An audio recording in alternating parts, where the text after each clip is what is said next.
Lest Darkness Fall continues as read by the bathroom reader. I'm covering for the plurality report, who finds the fan in this new bathroom just a little too quiet. Chapter 13. Back in Rome, Padway went to see his captive imperial generals. They were comfortably housed and seemed well enough pleased with their situation, though Belisarius was moody and abstracted. Enforced inactivity didn't sit well with the former commander-in-chief. Padway asked him, "As you can learn easily enough, we shall soon have a powerful state here. Have you changed your mind about joining us?" "No, my Lord Quester, I have not. An oath is an oath." "Have you ever broken an oath in your life?" "Not to my knowledge." "If for any reason you should swear an oath to me, I suppose you'd consider yourself as firmly bound by it as by the others, wouldn't you?" "Naturally, but that's a ridiculous supposition." "Perhaps. How would it be if I offered you parole and transportation back to Constantinople, on condition that you would never again bear arms against the kingdom of the Goths and Italians?" "You're a crafty and resourceful man, Martinus. I thank you for the offer, but I couldn't square it with my oath to Justinian. Therefore, I must decline." Padway repeated his offer to the other generals. Constantianus, Perianus, and Besas accepted at once. Padway's reasoning was as follows. These three were just fair to middling commanders. Justinian could get plenty more of this kind, so there was not much point in keeping them. Of course, they'd violate their oaths as soon as they were out of his reach. But Belisarius was a real military genius. He mustn't be allowed to fight against the kingdom again.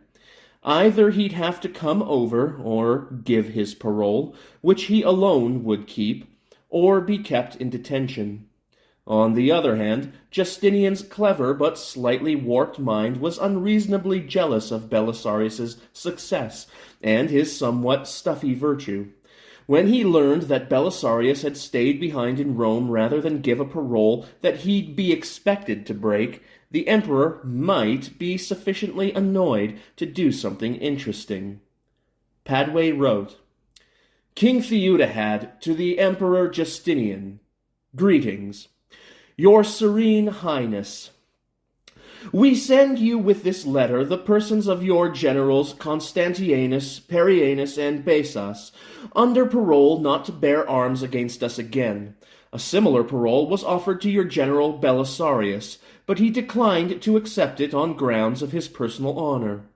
As continuation of this war seems unlikely to achieve any constructive result, we take the opportunity of stating the terms that we should consider reasonable for the establishment of enduring peace between us. Number 1. Imperial troops shall evacuate Sicily and Dalmatia forthwith. Number 2. An indemnity of 100,000 solidi in gold shall be paid us for damages done by your invading armies. Number 3.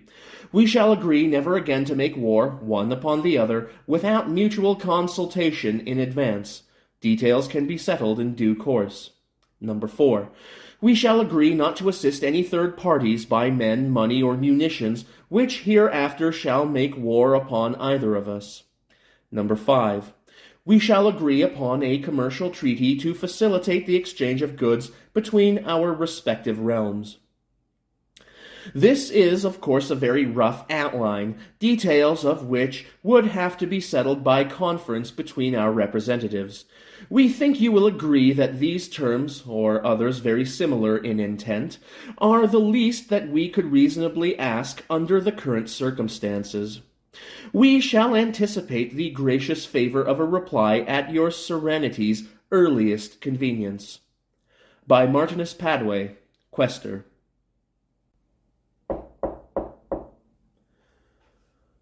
When he saw who his visitor was, Tomasus got up with a grunt and waddled toward him, good eye sparkling and hand outstretched. Martinus, it's good to see you again. How does it feel to be important? Wearisome, said Padway, shaking hands vigorously. What's the news? News? News? Listen to that. He's been making most of the news in Italy for the past 2 months, and he wants to know what the news is. I mean about our little bird in a cage. Huh? Oh, you mean, Tomasis looked around cautiously. Ex-King Litigious? He was doing fine at last reports, though nobody's been able to get a civil word out of him. Listen, Martinus, of all the lousy tricks I ever heard of, springing the job of hiding him on me without warning was the worst. I'm sure God agrees with me, too. The soldiers dragged me out of bed, and then I had them and their prisoner around the house for several days. I'm sorry, Tomasis, but you were the only man in Rome I felt I could trust absolutely. Oh, well, if you put it that way. But Litigious was the worst grouch I ever saw. Nothing suited him. How's the telegraph company coming? That's another thing. The Naples line is working regularly, but the lines to Ravenna and Florence won't be finished for a month, and until they are, there's no chance of a profit. And the minority stockholders have discovered that they're a minority. You should have heard them howl. They're after your blood. At first, Count Honorius was with them. He threatened to jail Vardon and Ebenezer, and me, if we didn't sell him, give him practically a controlling interest. But we learned he needed money worse than he needed the stock, and bought his from him. So the other patricians have to be satisfied with snubbing us when they pass us in the street. I'm going to start another paper as soon as I get time, said Padway. There'll be 2, one in Rome and one in Florence. Why one in Florence? That's where our new capital's going to be. What? Yes, it's better located than Rome with regard to roads and such, and it has a much better climate than Ravenna. In fact, I can't think of a place that hasn't a better climate than Ravenna, hell included. I sold the idea to Cassiodorus, and between us we got Theudahad to agree to move the administrative offices thither. If Theudahad wants to hold court in the city of fogs, bogs, and frogs, that's his luck out. I'll be just as glad not to have him in my hair. In your hair? You are the funniest fellow, Martinus. I wish I could say things the way you do. But all this activity takes my breath away. What else of revolutionary nature are you planning? I'm going to try to start a school. We have a flock of teachers on the public payroll now, but all they know is grammar and rhetoric. I'm going to have things taught that really matter, mathematics and the sciences and medicine. I see where I shall have to write all the textbooks myself. Just one question, Martinus. When do you find time to sleep? Padway grinned wanly. Mostly I don't, but if I can ever get out of all this political and military activity, I hope to catch up. I don't really like it, but it's a necessary means to an end. The end is things like the telegraph and the press. My politicking and soldiering may not make any difference 100 years from now, but the other things will, I hope. Padway started to go, then said, Is Julia from Apulia still working for Ebenezer the Jew? The last I heard she was. Why? Do you want her back? God forbid. She's got to disappear from Rome. Why? For her own safety. I can't tell you about it yet. But I thought you disliked her. That doesn't mean I want her murdered, and my own hide may be in danger too, unless we get her out of town. Oh, God, why didst thou let me get involved with a politician? I don't know, Martinus. She's a free citizen. How about your cousin in Naples, Antiochus? I'd make it well worth his while to hire her at higher wages. Well, have her go to work for Antiochus under another name. Fix it up quietly, old man. If the news leaks out, we'll all be in the soup." "Soup? Very funny. I'll do what I can. Now, about that old 6-month note of yours."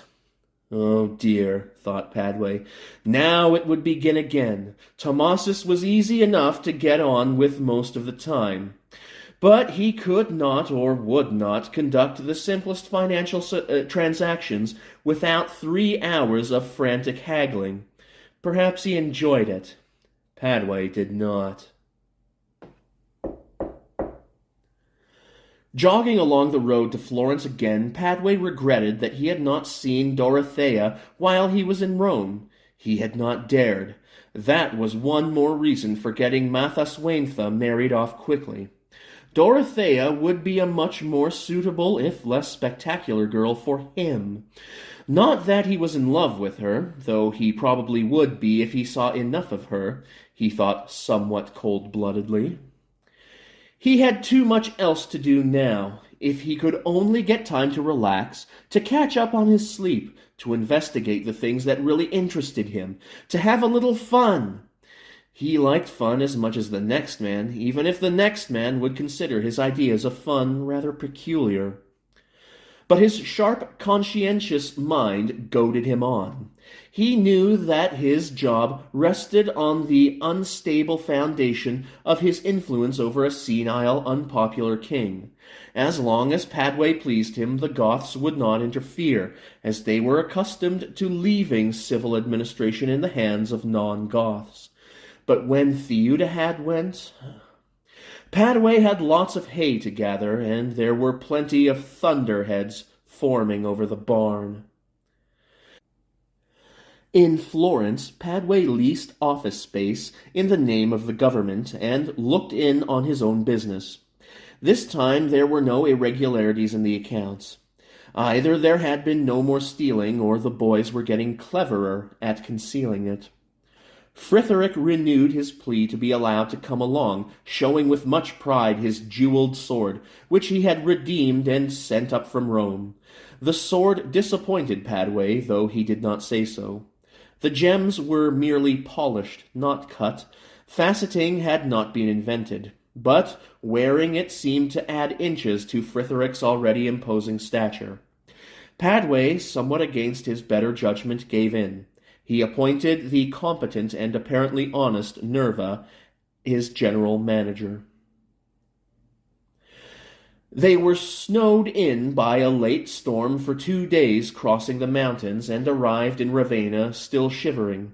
The town, with its clammy atmosphere and its currents of intrigue, depressed him, and the Mathaswaintha problem made him nervous.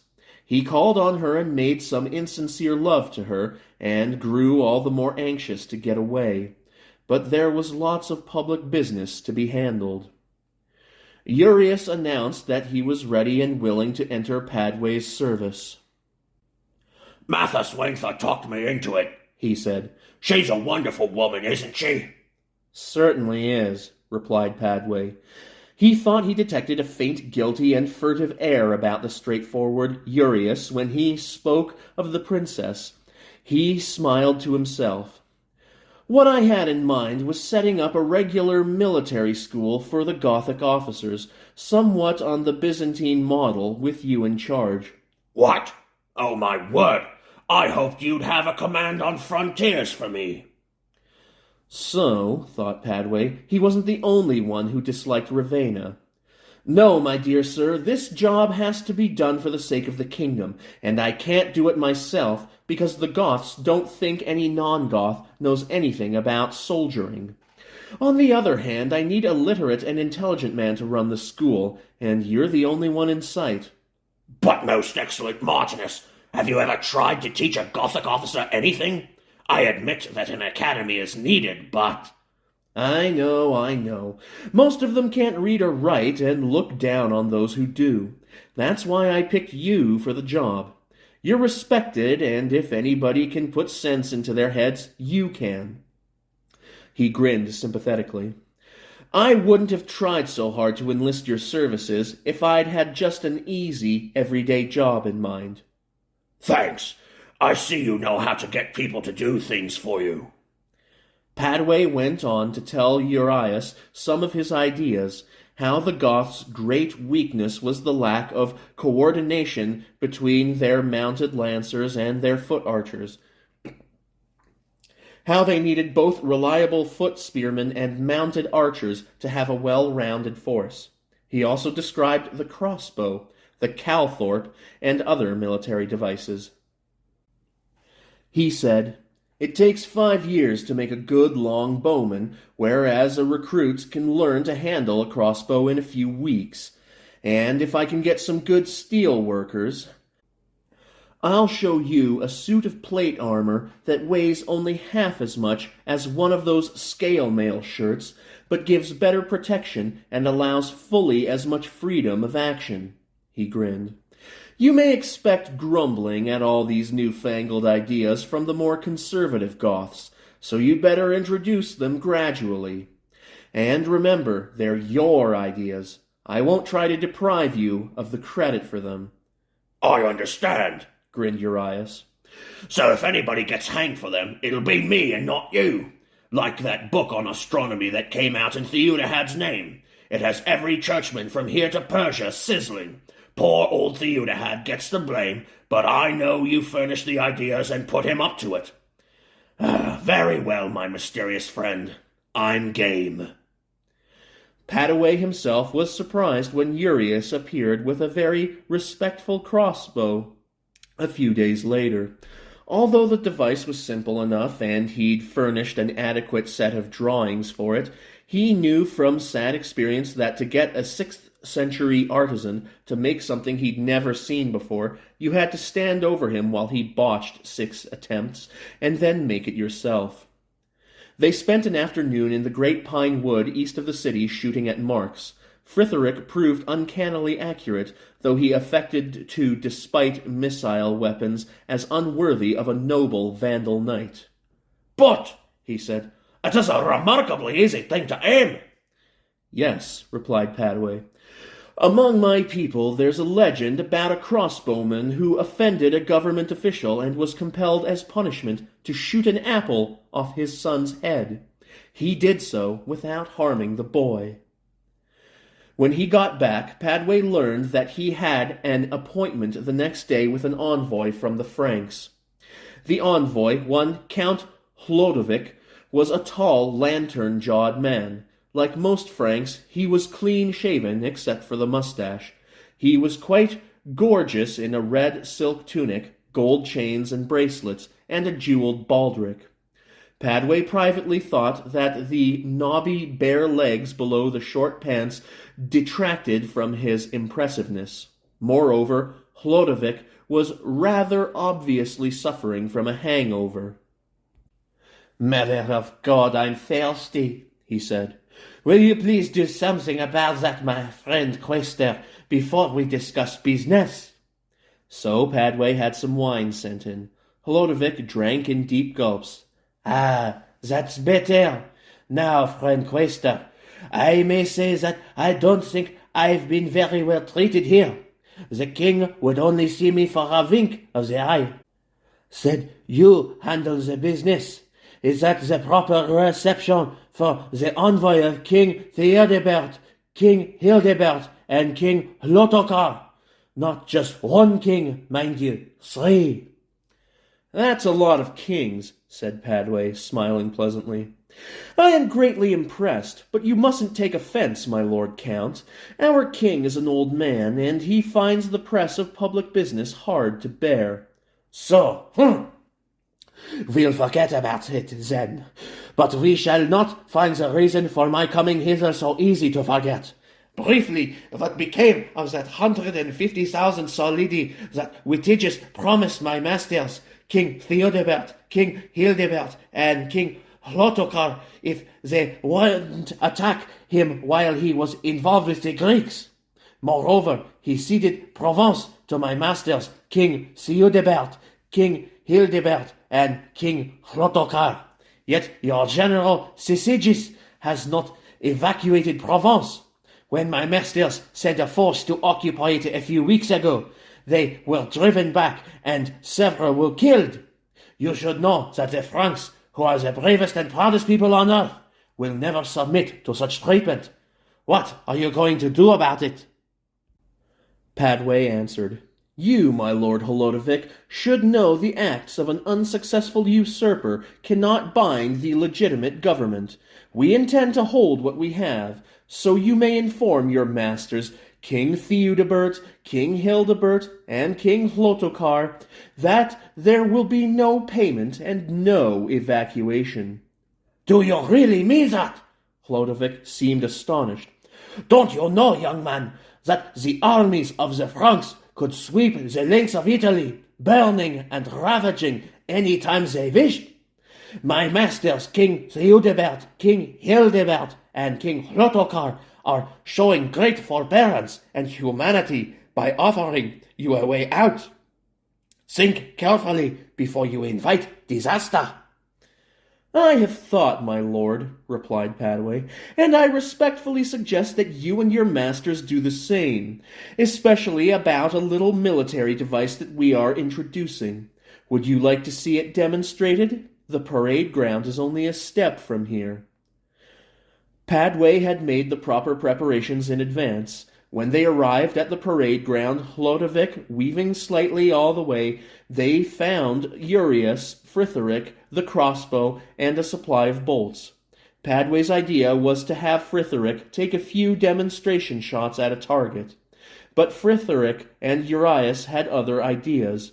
The latter walked off 50 feet, turned, and placed an apple on his head. Fritheric cocked the crossbow, put a bolt into the groove, and raised the bow to his shoulder. Padway was frozen speechless with horror. He didn't dare shout at the two idiots to desist for fear of losing face before the Frank. Yet if Urius was killed, he hated to think of the damage that would be done to his plans. The crossbow snapped. There was a short splush, and fragments of apple flew about. Urius, grinning, picked pieces of the apple out of his hair and walked back. "Do you find the demonstration impressive, my lord?" Padway asked.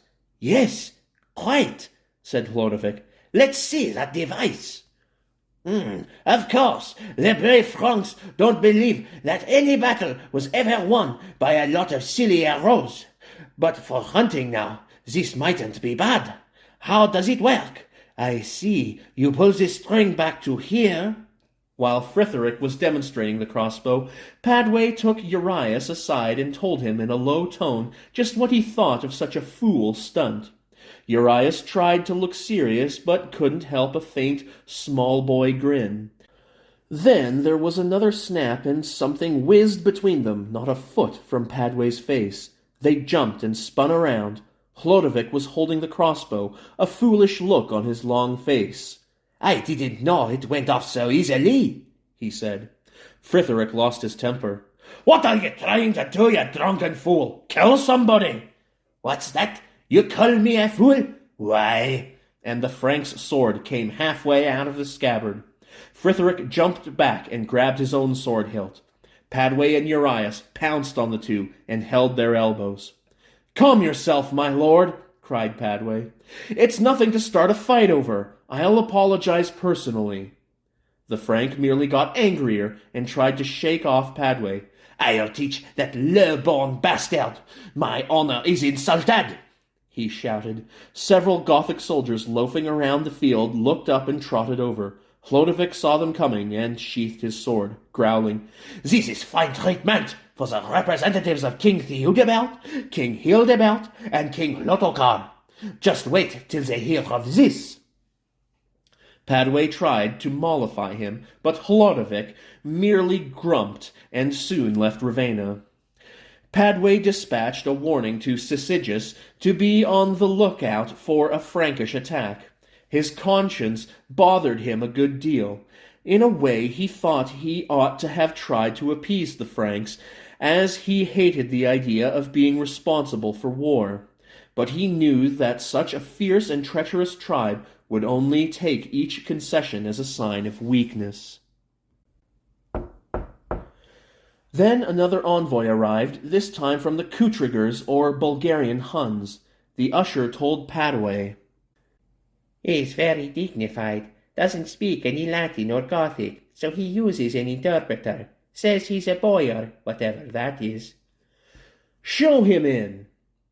The Bulgaria envoy was a stocky, bow-legged man with high cheekbones, a fiercely upswept mustache, and a nose even bigger than Padway's.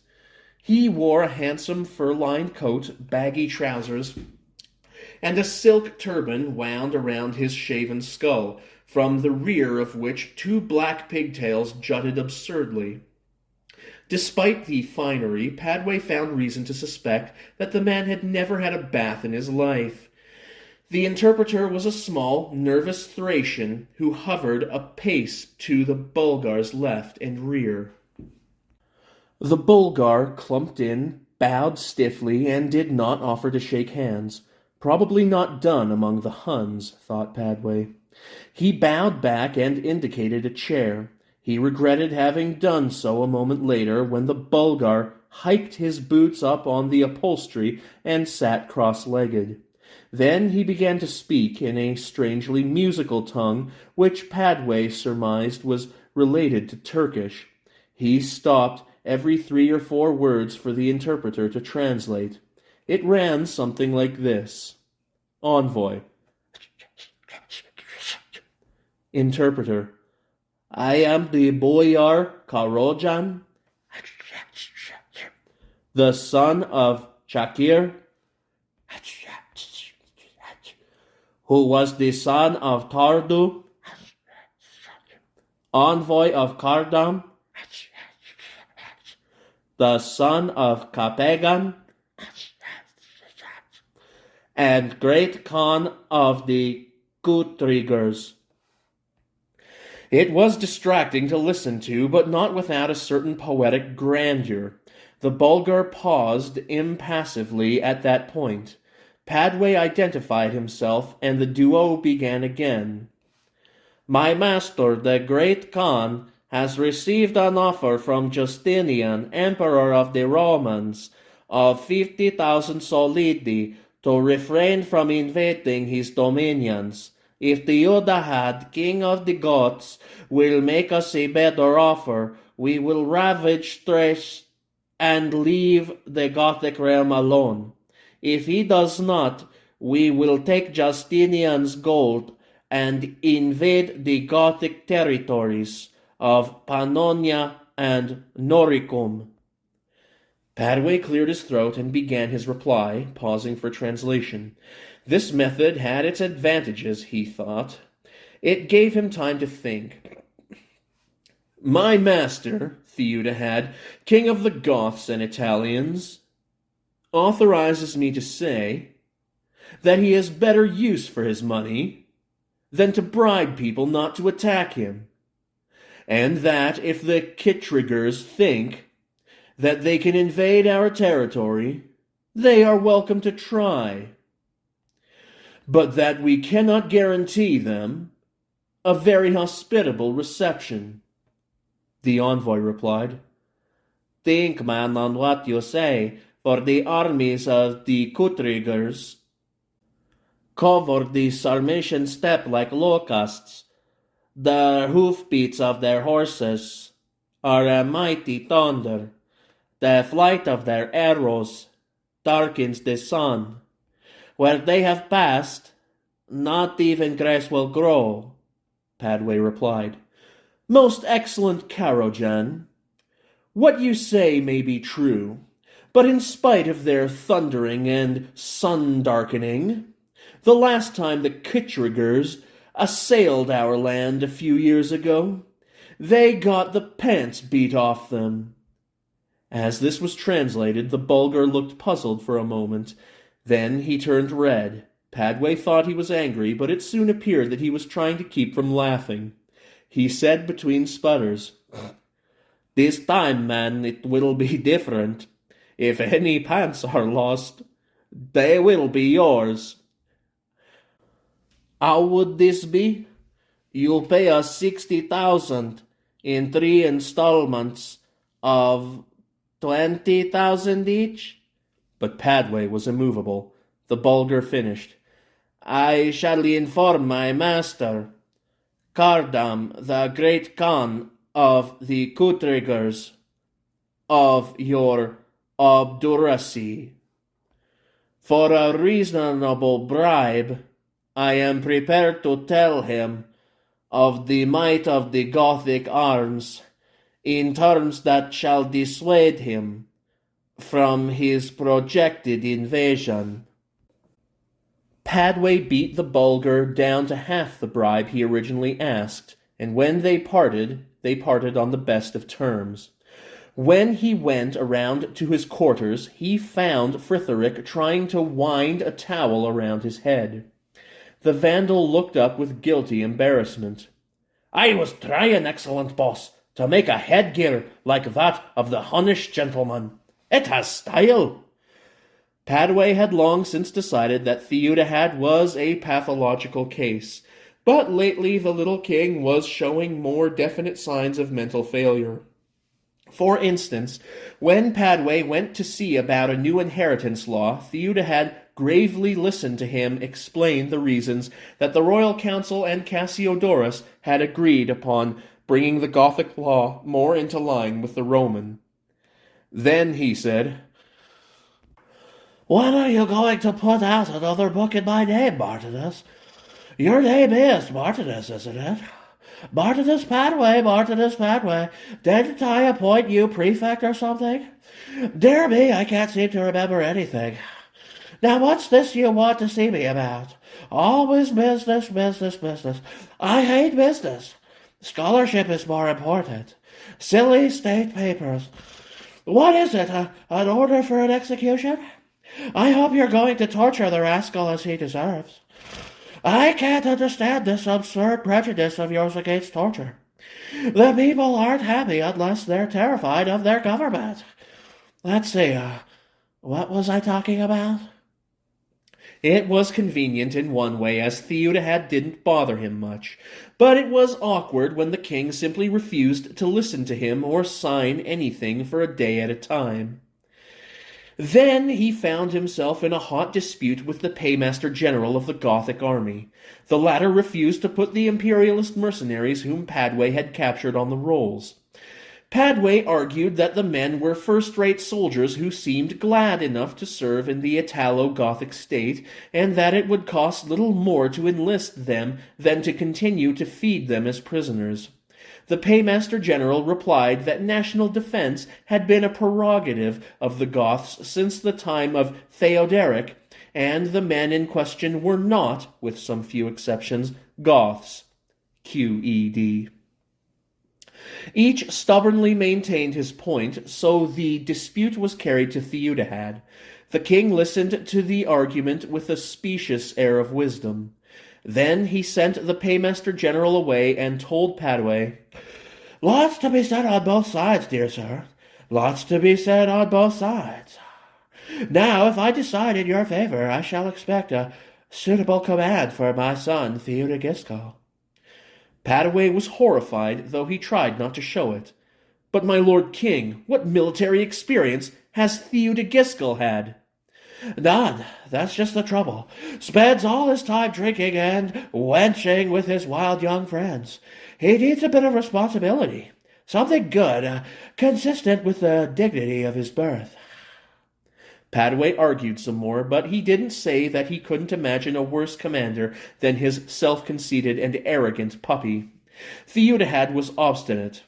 After all, Martinus, I am king, am I not? You can't browbeat me, and you can't frighten me with your litigious. I'll have a surprise for you one of these days. What was I talking about? Oh, yes. You do, I think, owe Theodogisco something for putting him in that horrid prison camp. But I didn't put him in jail. Don't interrupt, Martinus. It isn't considerate. Either you give him a command, or I decide in favor of the other man. What's his name? That is my final royal word.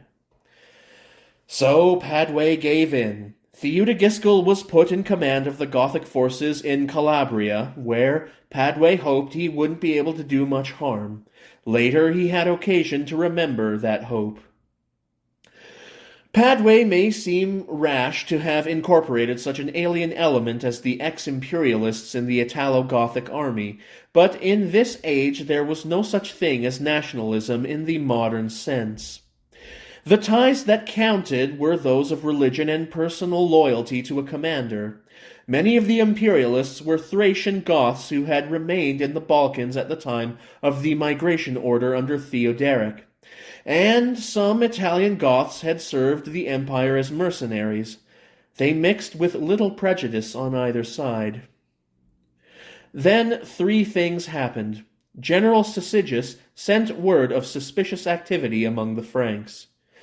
Padway got a letter from Tomasis which told of an attempt on the life of ex-King Witiges.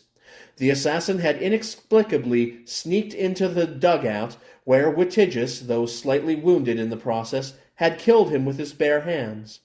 Nobody knew who the assassin was until Witiges had declared, with many a blood-curdling curse, that he recognized the man as an old-time secret agent of Theudahad. Padway knew what that meant. Theudahad had discovered Witiges's whereabouts and meant to put his rival out of the way. If he succeeded, he'd be prepared to defy Padway's management, or even to heave him out of his office, or worse. Finally, Padway got a letter from Justinian. It read, Flavius Anicius Justinian, Emperor of the Romans, to King Theudahad, greetings. Our Serenity's attention has been called to the terms which you propose for termination of the war between us. We find these terms so absurd and unreasonable that our deigning to reply at all is an act of great condescension on our part. Our holy endeavor to recover for the empire the provinces of Western Europe, which belong to our forebears and rightfully belong to us, will be carried through to a victorious conclusion. As for our former general, Flavius Belisarius, his refusal of parole is an act of gross disloyalty, which we shall fittingly punish in due course. Meanwhile, the illustrious Belisarius may consider himself free of all obligations to us.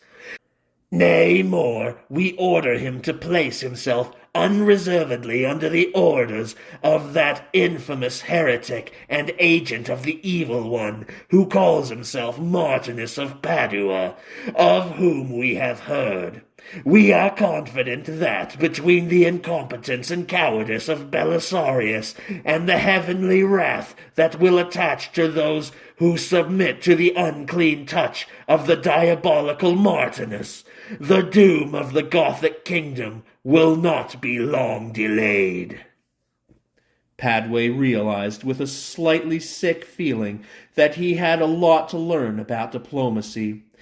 His defiance of Justinian and of the Frankish kings and of the Bulgars had each been justified, considered by itself.